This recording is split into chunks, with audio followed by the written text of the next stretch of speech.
Good morning, sunshine. The earth says hello. Hey guys, Parman here. So back in high school, I used to run cross country and track and field. Clearly. Definitely don't have the body type for any other sport. Could you imagine me in football or wrestling? I'd take one look at my opponent, start pleading and begging for mercy, and then get laid out flat on my back. Sounds about right. So anyway, I ran track in high school. And in track, I ran long distance events. So, surprise, I practiced with the long distance team. We would have hard workouts, like sprints or something. Then we would have a steady state, which is like a regular run the very next day. And on these steady states, we would go on what we called adventure runs. And on these adventure runs, we would go on and off trail, looking at beautiful places to enjoy the beautiful nature. And hobo camps. We had many locations that we would go to, such as Hobo Hut, Hobo Cove, Hobo Jungle, Hobo Cave, and Tapeworm Tunnel.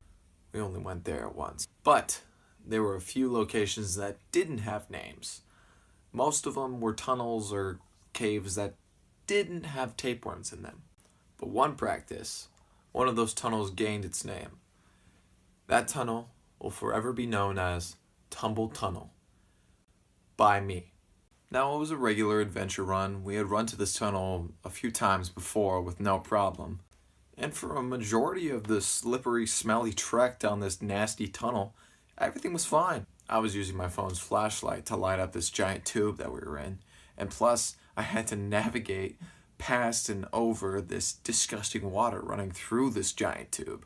The hardest part was navigating through the tube because some parts were metal and ribbed and very slippery. We would either have to straddle the water, like there's a baby walking between our legs, or we would either have to wall hop, like it's Black Ops 3 and we're entering an enemy terrorist facility, avoiding toxic waste running through the floor. Don't touch the water, you'll melt to oblivion! When we finally turned around to go back, I was in the front of a second pack. A couple of my friends were about 20 feet from me. I was leading a group of about 3 friends. My friend Cameron was right behind me. So we were all hopping back and forth when all of a sudden, from in front of us, we just hear an audible whoosh. Cameron says, "Well, it sounds like someone fell." To which we both laugh pretty hard. Later I found out it was my friend Andrew who took a trip in this drainage. I'm pretty sure I said, "Man, that would suck." And I thought, I really hope that doesn't happen to me. Not 2 moments later. Slip. Whoosh! I slip on the side of the tube, trip on the rib of the tube, and take a trip and a slip down the nastiest, most disgusting slip and slide I've ever been on my entire life. So I fell on the bottom of the tube, and my arms and my front side was completely submerged in this toxic waste. I could almost hear Woods or Mason screaming, Get out of there before you melt into oblivion! And as I was falling, I was still holding my phone, so my only thought when I was falling was, "No, not my phone!" I lied there for a moment trying to process everything, and after I started to get out of the initial shock, I hear Cameron and my friends saying, "Are you okay?" I said I was, but looking back, I definitely wasn't. I really needed a bath because of my unwanted bath. It took me a while to get up and out of the crappy tunnel, but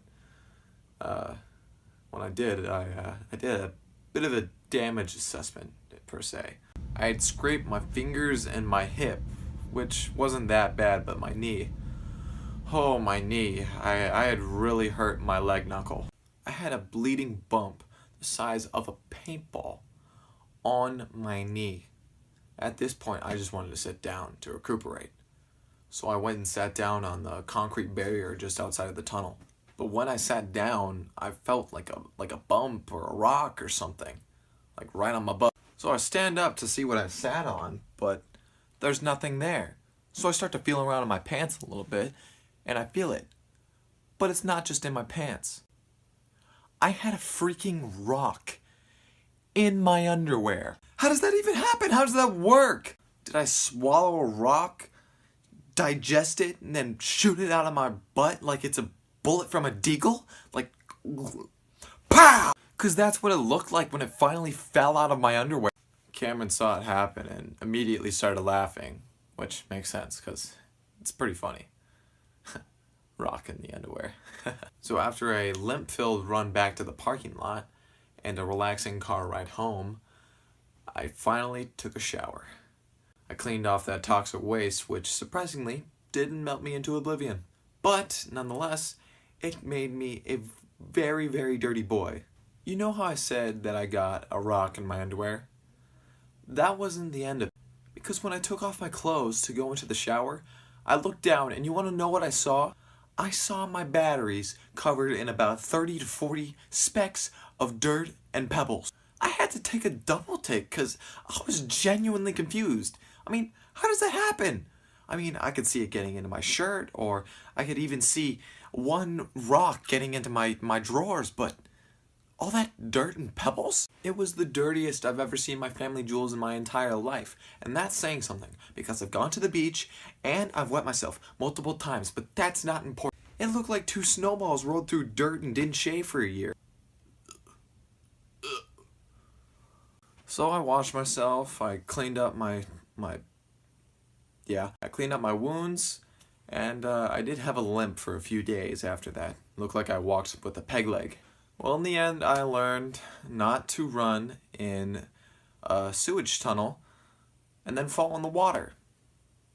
Also that squirrels are aggressive lovers.